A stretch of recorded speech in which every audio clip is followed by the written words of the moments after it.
Hey guys, welcome to knowledge treasure hunters. और जैसा कि आप सभी जानते हो कि हमने एक सीरीज स्टार्ट की थी। सीरीज कौन सी थी मैम? सीरीज थी हमारी इन्वायरमेंट की, जिसमें हम शंकर आईएएस को कंप्लीट कर रहे थे। गाइस, हमने चैप्टर 1, 2, 3 ऑलरेडी कंप्लीट कर लिए हैं और चैप्टर 4 हमने स्टार्ट किया था, जिसमें भी हमने काफ़ी कुछ पढ़ लिया था। आज करते हैं उसको कंटिन्यू। ओके मैम, कर लो कंटिन्यू। ठीक है, कंटिन्यू करते हैं। तो आज हमें सबसे पहले पढ़ना है लेक्स के बारे में कि भाई लेक्स क्या है। ठीक है, देखो जनरली हमने सबने नाम सुना होगा भाई कि वो लेक बहुत अच्छी है, वो लेक बहुत ब्यूटीफुल है, यहाँ पर हमने फोटो शूट कराया, यहाँ पर बहुत अच्छा व्यू है, सबने सुना है। ठीक है, लेकिन एग्जैक्टली हम लेक किसको बोलेंगे ये हमें नहीं पता है। देखो, हम वैसे तो लेक जानते हैं, ठीक है, लेकिन भाई हम पढ़ रहे हैं, क्या पढ़ रहे हैं ये भी तो देखो। हम इतना बड़ा एग्जाम की तैयारी कर रहे हैं तो कुछ तो डिफरेंट हमें होना चाहिए, राइट। हमें कुछ जो कॉमन लोग हैं, कॉमन लोग जो कॉमन चीज जानते हैं, उसमें से कुछ एक्स्ट्रा नॉलेज जब हमारे पास होगी तभी तो हम उनसे ज़्यादा नॉलेजेबल हो पाएंगे। तभी ऐसा हो सकता है कि हम उनको अपने आंसर्स दे पाएँ, उनके क्वेश्चंस के आंसर्स, क्योंकि हमें आगे जाके हमें ही देने हैं, तो हमें उनसे एक्स्ट्रा नॉलेज चाहिए।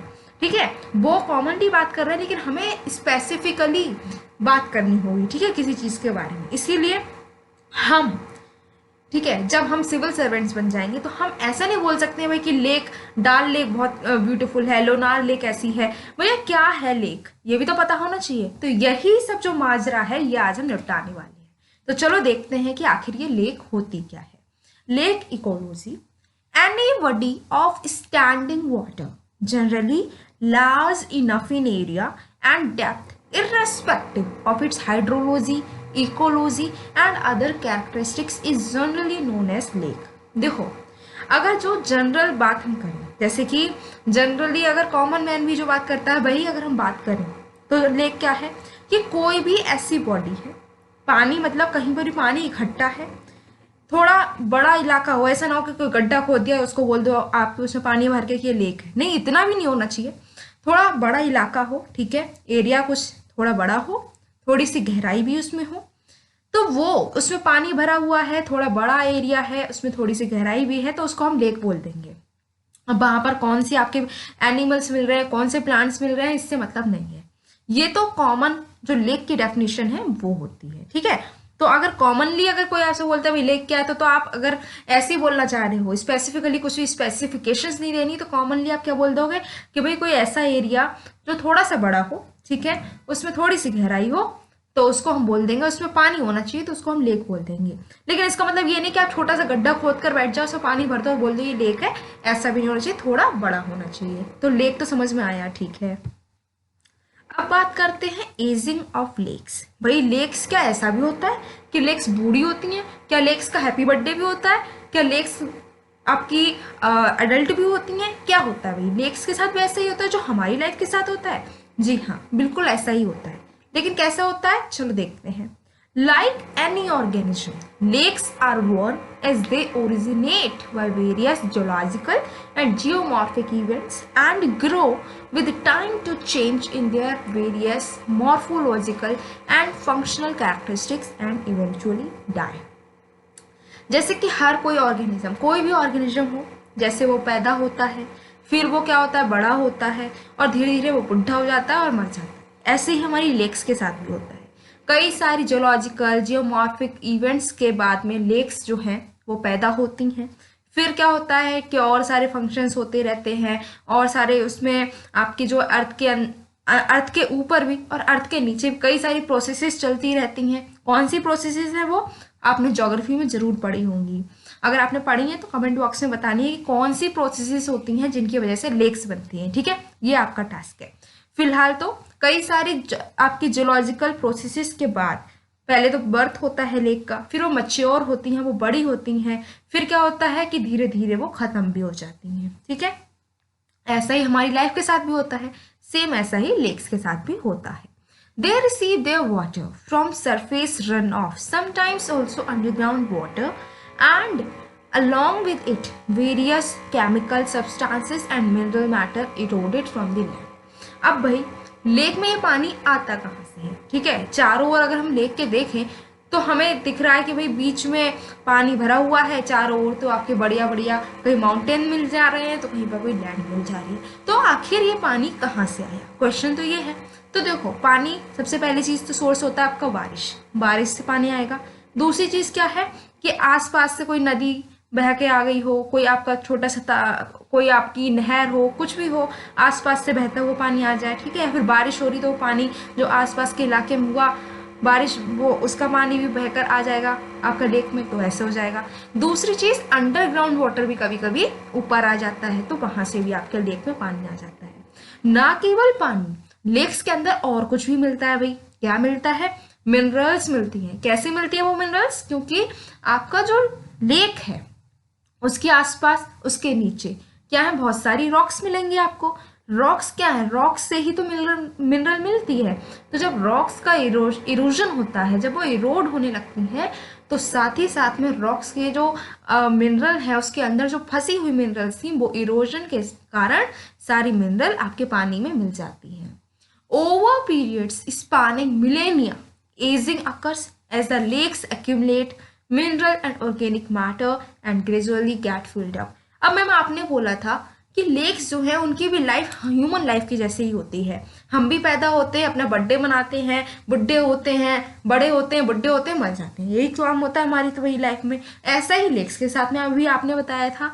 लेकिन हम जो है, हम तो पैदा हुए, बड़े हुए, ठीक है, हम बुढ़े भी हो गए, लेकिन हमने ऐसा तो नहीं देखा कि हम बुढ़े हुए तो आपकी लेक भी बुढ़ी हो गई हो, ठीक है। आपकी जो लोनार लेक है वो बहुत बहुत सदियों से वैसी की वैसी ही है, ठीक है, लेकिन हम तो पता नहीं कभी अभी पैदा हुए हैं, लेकिन वो लेक तो बहुत पहले से है, राइट। ऐसी आपकी डाल लेक है, वो तो बहुत पहले से है, हम तो अभी पैदा हुए हैं, तो ऐसा तो नहीं हो रहा है।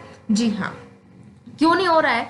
क्योंकि ह्यूमन की लाइफ काफी कम होती है, ठीक है, आपकी 60-70 साल मैक्सिमम, ठीक है। लेकिन आपका क्या रहता है, जो लेक्स हैं वो ऐसा नहीं है कि 10-20 साल या 50-60 साल में वो बुढ़ी हो जाएंगे और मर जाएंगी, नहीं।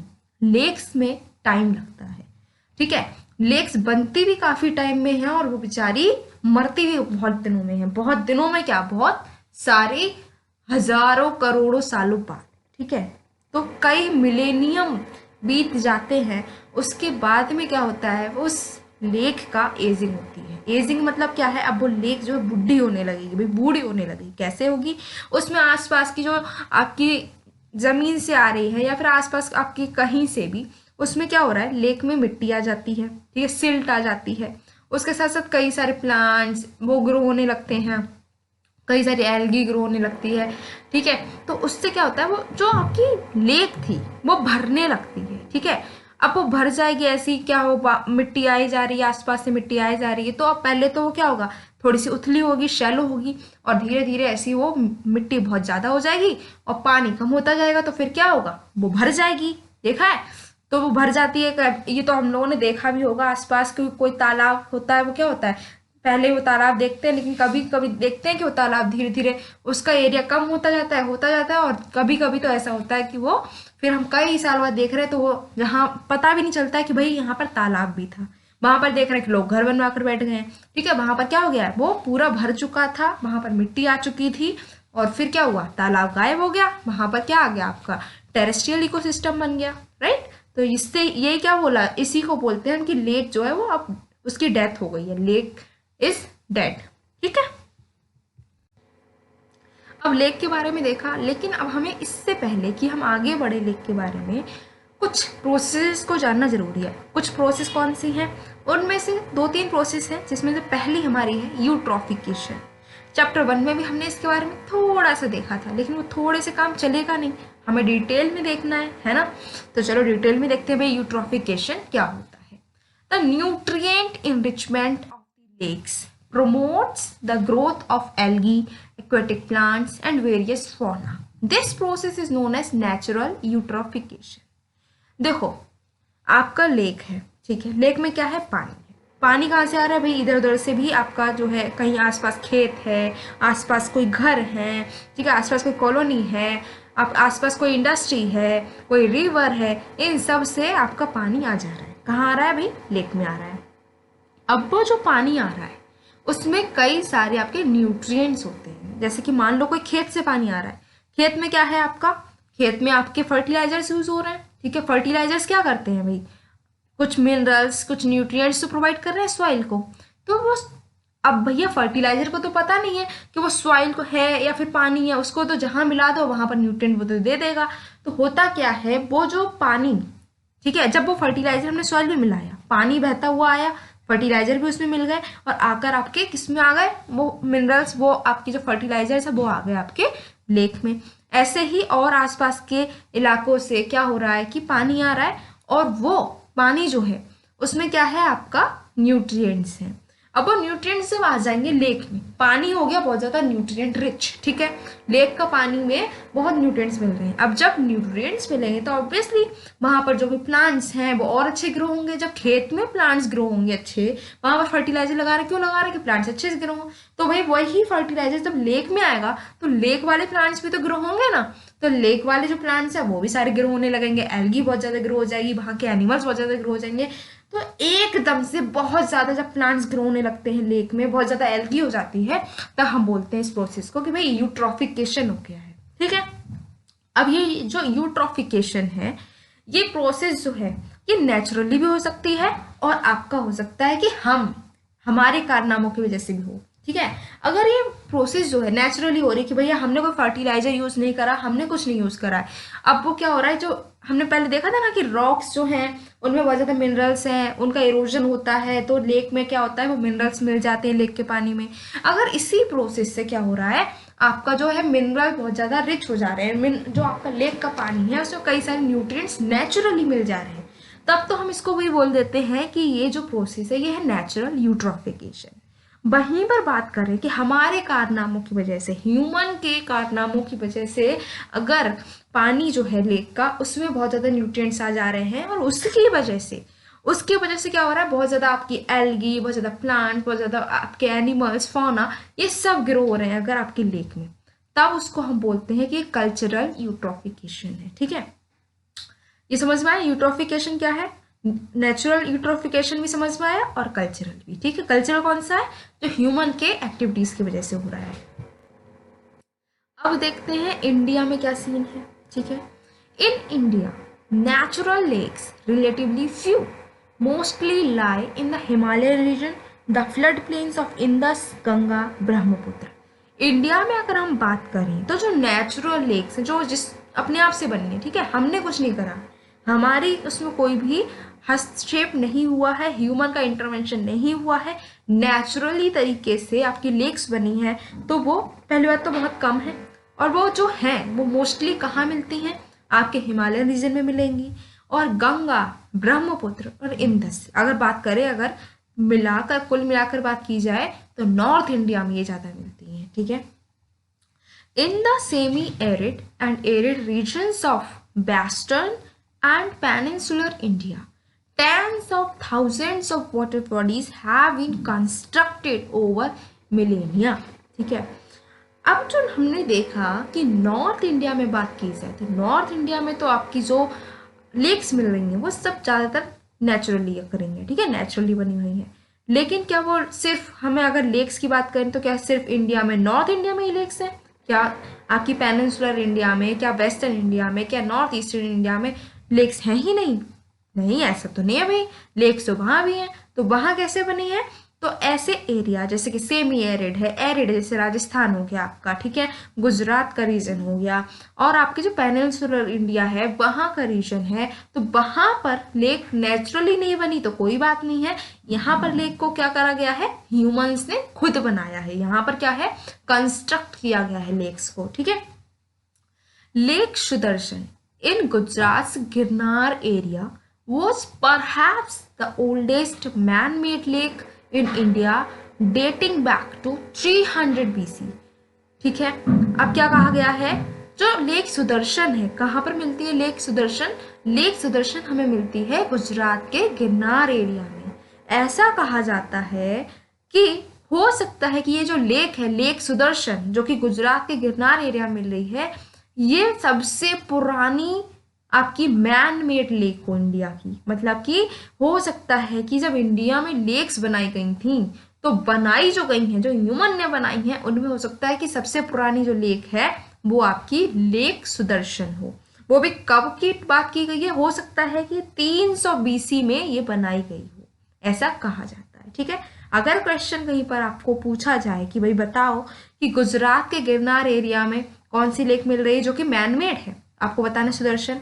अगर ऐसे पूछा जाए कि भाई बताओ कि इंडिया की ओल्डेस्ट मैनमेड लेक कौन सी है, then also you have to answer that the lake is lake Sudarshan which is found in Gujarat Girnar area. Okay, अब बात की जाए कि भाई अभी लेक के बारे में सब कुछ पढ़ गया, तो लेक को अब डिवाइड कैसे करेंगे, लेक के कितने तरीके होते हैं। तो लेक को हमने डिवाइड किया है उसकी वाटर की केमिस्ट्री के अकॉर्डिंग, कि वाटर वहां पर कैसे मिल रहा है। आगे देखेंगे कैसे इसको डिवाइड किया गया है। चलो फिर हम देखते हैं कि इसके कितने टाइप्स हैं। अब हम लेक्स के टाइप के बारे में बात करेंगे। Based on the levels of salinity they are known as freshwater, brackish and saline lakes, similar to that of classification of aquatic ecosystem।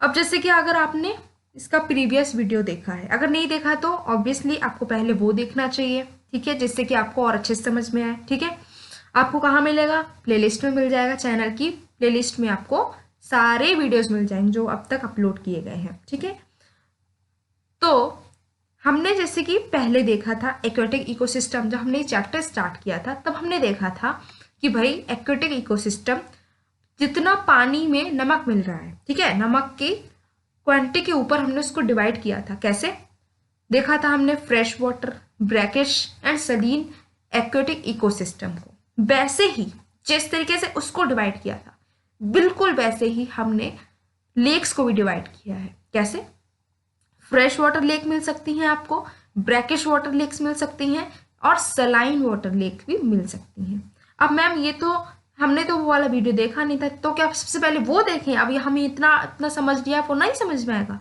ऐसा नहीं है। पहले अब आप इसको देख रहे हैं तो इसको ही कंटिन्यू करो, उसके बाद में उस वाली वीडियो को देख लेना। इसमें ही हम बता दे रहे हैं आपको कि भाई fresh water, brackish water, saline lakes कौन सी होती है। तो देखो, अगर आपके जो पानी है उसमें 5 ppt से कम आपको अगर सॉल्ट मिलता है, ठीक है, तब वो होती है फ्रेश वाटर लेक। ठीक है, और अगर उस पानी में 35 ppt से ज्यादा आपको मिलता है salt, then it is saline lake. तो मैम ब्रैकिश कौन सी होगी, ब्रैकिश लेक वो होगी जिसमें 5 ppt से तो ज्यादा नमक मिल रहा है लेकिन 35 ppt से कम नमक मिल रहा है। ठीक है, बीच में जो है मिडल में, उसको हम बोलते हैं ब्रैकिश लेक। शॉर्ट में बताया है आपको डिटेल में जानना है कि भाई ये कैसे डिवाइड किया गया है, तो फिर आपको क्या करना है, आपको इस चैप्टर की जो वीडियो 1 है उसको देखना है, फिर आपको और डिटेल में समझ में आएगा। ठीक है, अच्छा नेक्स्ट कैसे और डिवाइड किया गया है, क्या और भी तरीके से हमने डिवाइड किया है अपने लेक्स को, तो यस, हमने एक और बेसिस पे इसको डिवाइड किया है। कैसे, on the basis of their nutrient content. भाई उस जो आपकी लेक है उसके पानी में कितना ज्यादा न्यूट्रिएंट मिल रहा है। ठीक है, दे आर कैटेगराइज ओलिगोट्रॉपिक, ठीक है, मीसोट्रॉपिक और यूटोट्रॉपिक। तो कैसे हमने डिवाइड किया, 3 बेसिस पे हमने इसको डिवाइड किया कि न्यूट्रिएंट कैसा मिल रहा है। एक कैसा है, ओलिगोट्रॉपिक है, दूसरी मीसोट्रॉपिक है, तीसरी यूट्रॉपिक है। भाई ये कैसी होती हैं, तो देखो ओलिगोट्रॉपिक में क्या होता है कि बहुत कम न्यूट्रिएंट्स मिलते हैं। अगर पानी में आपके न्यूट्रिएंट्स बहुत कम हैं, then you will say that this lake is oligotrophic. ठीक है, और अगर बहुत ही ज्यादा न्यूट्रिएंट्स मिलते हैं तब उसको बोलते हैं यूट्रॉपिक। अब भाई मीसोट्रॉपिक कौन सी होती है, बीच की होती है, जहां पर ना ही बहुत कम न्यूट्रिएंट मिल रहे हैं ना ही बहुत ज्यादा मिल रहे हैं, बीच में मतलब मिडल में मॉडरेट मिल रहे हैं, तब हम उसको बोलते हैं मीसोट्रॉपिक लेक्स। ठीक है, vast majority of lakes in India are either eutrophic or mesotrophic because of the nutrients derived from their surroundings or organic waste entering them। अब अगर हम इंडिया की बात करें, भाई इंडिया में कैसी लेक्स ज्यादा मिलती हैं, तो इंडिया में या तो यूट्रॉफिक मिल रही है भाई जिसमें बहुत ही ज्यादा हाई न्यूट्रिएंट्स मिल रहे हैं, या फिर मीसोट्रॉफिक मिल रही है कि भाई मॉडरेट आपके क्या मिल रहे हैं, न्यूट्रिएंट्स मिल रहे हैं। लेकिन बहुत ही कम 1 ही 2 ऐसी हैं जिनमें ओलिगोट्रॉफिक है कि भाई बहुत कम आपका न्यूट्रिएंट्स मिल रहे हैं। ऐसा क्यों हो रहा है? तो रीजन बिल्कुल साफ है कि आसपास का जो इलाका है लेक का, उसके आसपास का इलाका, पहले का भी ऐसा जमाना था जब क्या था कि भाई इतनी पॉपुलेशन नहीं थी, तो कुछ एरिया ऐसा था जहां पर कभी ह्यूमन गए ही नहीं है, इंडिया के कुछ पार्ट ऐसे रह गए, तो चलो वहां पर ओलिगोट्रॉपिक है क्योंकि हमारा कोई इंटरवेंशन वहां हो नहीं रहा था। लेकिन अब तो हर एक हिस्से में हम देख रहे हैं इतनी ज्यादा पॉपुलेशन है, तब जो पॉपुलेशन है उसका वेस्ट हो गया, ठीक है। उसके बाद में कॉलोनीज बन गई हैं, वहां से वेस्ट आ रहा है, फिर एग्रीकल्चर हम कर रहे हैं, वहां से वेस्ट आ रहा है, तो ये वेस्ट जाएगा कहाँ? इंडस्ट्रीज बन गई, वो वेस्ट आ रहा है, ये सारा वेस्ट कहीं ना कहीं से घूम फिर के जाता है आपकी लेक में। तो अब जब लेक में ये वेस्ट जा रहा है, और ये हमारे लिए तो वेस्ट है, लेकिन आपकी लेक के लिए तो उसमें कई सारे न्यूट्रिएंट्स मिल जाएंगे। तो क्या हो, जब उस पर न्यूट्रिएंट्स ज्यादा मिल रहे हैं तो कैसी लेक हो जाएगी वो? यूट्रॉफिक या फिर मीसोट्रॉफिक। अब बात करें कि इतने सारे न्यूट्रिएंट्स हमारी इंडिया में, सारे लेक्स में न्यूट्रिएंट्स बहुत मिल रहे हैं। अब हमने, वैसे तो अच्छी बात है भाई न्यूट्रिएंट मिल रहे हैं, देखो हम तो अपनी बॉडी के लिए न्यूट्रिएंट्स के लिए इतना सब कुछ करते हैं कि भैया अच्छा खाना मिल जाए, हेल्दी फूड मिल जाए, फ्रूट्स खा रहे हैं, ड्राई फ्रूट्स खा रहे हैं, क्यों खा रहे हैं भाई? कि न्यूट्रिएंट्स मिले बॉडी को, राइट? तो ये तो अच्छी चीज़ है। लेकिन अगर हम इन्वायरमेंट को लेकर बात कर रहे हैं, हम एक इन्वायरमेंट पढ़े लिखे स्टूडेंट हैं जिसने शंकर आईएएस बुक को पढ़ रखा है, जिसने इन्वायरमेंट को पढ़ रखा है, तब वो बोलेगा कि भाई ज़्यादा न्यूट्रिएंट्स हमारी बॉडी के लिए तो अच्छे हैं, लेकिन अगर लेक्स को ज़्यादा न्यूट्रिएंट्स मिलते हैं तो वो अच्छे नहीं हैं। क्यों नहीं अच्छे हैं? ये हमने अभी देखा था कि न्यूट्रिएंट्स ज़्यादा हो जाते हैं तो भाई हमारी लेक्स जो है उसकी डेथ भी हो सकती है। कैसे हो रही थी? यूट्रॉफिकेशन। यूट्रॉफिकेशन की वजह से हमारी जो लेक इकोलॉजी बदल जा रही थी, लेक जो थी वो हमारी टेरेस्ट्रियल लैंड में बदल जा रही थी। देखा था ना हमने इसको, और डिटेल में हम नेक्स्ट वीडियो में कवर करेंगे। फिलहाल तो हमने थोड़ी सी प्रोसेस देखी थी, एक झलक जरूर देखी थी हमने यूट्रॉफिकेशन की। तो जब इतना बड़ा खतरा है न्यूट्रिएंट्स का कि ऐसा हो जा रहा है कि लेक जो है वो खत्म ही हो सकती है, तो क्यों ना हम उस न्यूट्रिएंट को ही कम कर दें, है ना? अब उस वो ऐसा न्यूट्रिएंट हो रहा है, इतने ज्यादा न्यूट्रिएंट बढ़ जा रहे हैं कि वो लेक को इतना ज्यादा खतरा पहुंचा रहे हैं, भाई नुकसान पहुंचा रहे हैं, तो उस न्यूट्रिएंट को हम खत्म कर देंगे। हमारी लेक को बचाने के लिए न्यूट्रिएंट खत्म करना पड़ा, करेंगे, जरूर करेंगे। चलो ठीक है, ये तो ठान लिया। लेकिन भाई क्वेश्चन तो अब ये अराइज होता है, कैसे कैसे करेंगे हम न्यूट्रिएंट्स को कम? कम तो करना है, ठान के बैठ गए भैया आज न्यूट्रिएंट सारे खत्म कर देंगे लेक में, लेक मर रही है उसको हम बचा लेंगे, लेकिन कैसे? तो कैसे का आंसर है यहाँ पर कि कैसे हम न्यूट्रिएंट्स को कम कर सकते हैं। कई सारे हैं जिसमें से हम कुछ अपने अपना सकते हैं, लेकिन कई सारे मेथड्स हैं, जिसमें पहला मेथड है flushing with nutrient poor waters. इसको जानने के लिए देखो, अपना घरेलू नुस्खा अपनाओ। हमने बनाई बहुत बढ़िया सी लस्सी, लस्सी बना लो या फिर शिकंजी बना लो, चलो शिकंजी बनाई, ठीक है। उसमें हमने बहुत सब कुछ अच्छे से सारा मैटर डाला, सारे मटेरियल डाले, नींबू भी डाल दिया, ठीक है, सब कुछ कर लिया। लेकिन बाद में जब हमने उसको पिया, पता चला भाई बहुत नमक डाल दिया, बहुत नमक डाल दिया, पूरी लस्सी खराब हो गई। तो क्या करते हैं? पूरी लस्सी फेंक देते हैं? नहीं, हम उसमें थोड़ा सा और ठंडा ठंडा पानी डाल लो, सारा नमक सही हो जाता है। यही होता है ना। तो ऐसा ही हमें अपनी लेक के साथ भी कर देना है। लेक में ज्यादा न्यूट्रिएंट्स हैं तो क्या करो, ऐसा पानी और ऐड कर दो जिसमें न्यूट्रिएंट्स नहीं है, तो सब कुछ बराबर हो ही जाएगा। तो पहला मेथड यही बोलता है कि flushing with nutrient poor waters. मतलब क्या कि लेक, ऐसी लेक है जिसमें बहुत ज्यादा न्यूट्रिएंट्स है, तो उसमें ऐसा पानी ऐड करो जिसमें न्यूट्रिएंट्स नहीं है, हिसाब बराबर हो जाएगा। ठीक है, ये तो सबसे इजी था, राइट। लेकिन दूसरा भी देख लेते हैं भाई। दूसरा मेथड बोलता है डीप वाटर एक्सट्रैक्शन। ठीक है, गहराई से पानी नीचे लेकर, नीचे का जो गहराई वाला पानी है उसको लेकर आओ। ठीक है, नीचे तो पानी भी बेकार नहीं हुआ है ना, उसको ऊपर लेकर आओ, तब सब बराबर हो जाएगा। Next is on site P elimination by fluctuation flotation with water backflow और floating plant Nesi with absorbance. क्या करना है? वाटर बैक फ्लो कर लो, ठीक है, उस फ्लोटेशन हो जाए, पानी का बैक फ्लो कर लो, या फिर क्या करो, सबसे बढ़िया नुस्खा क्या है कि आपको नेसी प्लांट जो है, नेसी प्लांट को वहां पर फ्लोट करवा दो। ठीक है, नेसी प्लांट का अगर आप यूज करोगे तो जो नेसी प्लांट होता है वो न्यूट्रिएंट्स को सक कर लेता है, न्यूट्रिएंट जो है वो उससे एब्जॉर्ब कर लेगा। नेसी प्लांट, ठीक है, नाम क्या याद हमें रखना है? नेसी। ठीक है, स्पेलिंग आपको सामने दिख रही है स्क्रीन पर। तो नेसी प्लांट होता है वो एक्स्ट्रा जो भी न्यूट्रिएंट्स है उन सबको एब्जॉर्ब कर लेगा। उसने एब्जॉर्ब कर लिया तो क्या होगा, न्यूट्रिएंट कम हो जाएंगे। ठीक है, next is on site algae removal by filters and P adsorbers. ठीक है, आपकी एल्गी, अब हमने देखा ना यूट्रोफिकेशन में क्या होगा, बहुत ज़्यादा एल्गी हो जाएगी, तो उस एल्गी को हम क्या कर सकते हैं, रिमूव कर सकते हैं फिल्टर लगाकर, पी एब्जॉर्बर से, या फिर क्या कर सकते हैं, उसको स्किम कर सकते हैं ऊपर से, जैसे हम स्किम करते हैं ना, मलाई निकालते हैं ऊपर से दूध में से, तो वही होती है स्किम। तो ऐसे ही हम क्या कर सकते हैं, इसको भी स्किम कर सकते हैं, ऊपर से एल्गी को सारे स्किम कर डालो। ठीक, नेक्स्ट इज आर्टिफिशियल मिक्सिंग डिस्ट्रैटिफिकेशन। ठीक है, आर्टिफिशियल हम उसमें कुछ मिक्स कर दें जिससे क्या हो, आपने न्यूट्रिएंट खत्म हो जाए। Next is harvest of fishes and macrophytes. वहां पर फिशेस जो है उनको हार्वेस्ट करना शुरू कर दो, न्यूट्रिएंट तो है ही ज्यादा, तो फिशेस के लिए अच्छा होगा, तो उसको जब हम हार्वेस्ट करेंगे उससे फिशेस और करेंगे, फिशेस जो है उस न्यूट्रिएंट्स को एब्जॉर्ब करेंगी, फिर क्या होगा, न्यूट्रिएंट खत्म हो जाएंगे। Next is sludge removal. भाई लेक में क्या बहुत ज्यादा स्लज हो गया है, जिसकी वजह से ही तो इतना ज्यादा क्या हो रहा है, आपका उसमें न्यूट्रिएंट्स ऐड होते जा रहे हैं, तो स्लज को ही खत्म कर दो, स्लज वहां पे रहेगा नहीं, तो क्या होगा, आपकी लेक बढ़िया हो ही जाएगी। अब देखना है हमें छोटी सी एक और इंफॉर्मेशन हमारी बुक में प्रोवाइड की गई है। इंफॉर्मेशन किसके बारे में है, अमीनपुर लेक के बारे में। तो अगर आपसे पूछा जाए कि हमारे इंडिया की फर्स्ट बायोडाइवर्सिटी हेरिटेज साइट कौन सी है, अगर आपने ये बुक पढ़ रखी है तो फिर आप डेफिनेटली आंसर कर दो कि भाई अमीनपुर लेक है। क्यों है, चलो इसके बारे में और देखते हैं। Aminpur lake gets the status of the first biodiversity heritage site in the country under the biodiversity act 2002। ये जो लेक है आपकी, इसको क्या मिला था, इसको स्टेटस मिल चुका है first biodiversity heritage of India. ठीक है, किस एक्ट के अंडर, बायोडाइवर्सिटी एक्ट 2002 के अंडर।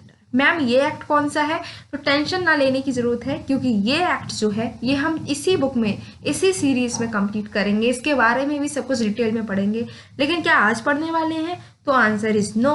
क्यों, क्योंकि इसका बहुत ही सेपरेट एक बड़ा सा चैप्टर है जिसको हम बाद में कंटिन्यू करेंगे। फिलहाल तो यहाँ पर ये याद रखना है कि अमीनपुर लेक जो है उसको कहाँ से ये स्टेटस मिला है फर्स्ट बायोडाइवर्सिटी हेरिटेज साइट का, बायोडाइवर्सिटी एक्ट 2002 से। ठीक है, it is an ancient man made lake in the western part of Telangana. कहाँ मिलती है ये, तेलंगाना में मिलती है। नेचुरल है कि मैन मेड है, तो मैन मेड है। Biodiversity heritage site is areas of biodiversity importance which harbor rich biodiversity, wild relatives of crops or areas which lie outside the protected area network। तो आखिर ये होता क्या है भाई, ये तो बता दिया कि अमीनपुर लेक है, उसको मिला है ये स्टेटस, पहली बायोडाइवर्सिटी हेरिटेज साइट है, कौन से एक्ट से मिली है ये भी बता दिया। लेकिन ये होता क्या है, तो बायोडाइवर्सिटी हेरिटेज साइट क्या होती है, एक ऐसी साइट होती है जो कि काफ़ी इंपॉर्टेंट है, उसमें बहुत सारी बायोडाइवर्सिटी हमें मिलती है। बायोडाइवर्सिटी क्या होती है, हम ऑलरेडी देख चुके हैं चैप्टर नंबर 1 में। अगर आपने वो वीडियो नहीं देखा है तो आपको जाना क्या कहाँ है, इसी चैनल की प्लेलिस्ट पर, जिसमें आपको सारे डिटेल से सारे आपके जितने भी वीडियोज हैं वो मिल जाएंगे। ठीक है, तो बायोडाइवर्सिटी मिलेगी, जितने भी क्रॉप्स हैं अलग अलग तरीके के बहुत सारी डाइवर्सिटी क्रॉप्स की भी मिलेगी, और जो कि प्रोटेक्टेड एरिया नेटवर्क से बाहर है। Biodiversity heritage sites are managed by a locally constituted biodiversity management committee and get funding for its protection. इसको भाई कौन बचाता है, तो इसको जो मैनेज करते हैं वो करता है एक बायोडाइवर्सिटी मैनेजमेंट कमिटी, और इसको साथ ही साथ में फंड भी मिलता है इसको प्रोटेक्ट करने के लिए। सो गाइस, आई थिंक आज हमने काफ़ी कुछ पढ़ लिया है, तो फिर करना क्या है, मैडम जी को रेस्ट करना है, मैडम जी को अपनी जो वाणी है उस पर विराम लगाना है। मिलते हैं अपनी नेक्स्ट वीडियो में आगे के इस चैप्टर को कंटिन्यू करते हुए। लेकिन उससे पहले अगर आपको थोड़ा सा इतना सा भी समझ में आया है, आपको एनवायरनमेंट पढ़ना अब अच्छा लगने लगा है, तो आपको क्या करना है, इस वीडियो को लाइक करना है, शेयर करना और सब्सक्राइब करना है, जिससे कि जब इस वीडियो की जो दूसरी आगे वाली वीडियो है वो अपलोड हो तो आपको बड़ा बड़ा नॉलेज ट्रेजर हंटर्स टाइप ना करना पड़े, वही जैसे ही अपलोड हो आपके पास में तुरंत नोटिफिकेशन आए और आप तुरंत उसको जल्दी से पढ़कर और स्मार्ट बन जाए। सो फिर मिलते हैं नेक्स्ट वीडियो में। Till then keep your knowledge treasure hunting on.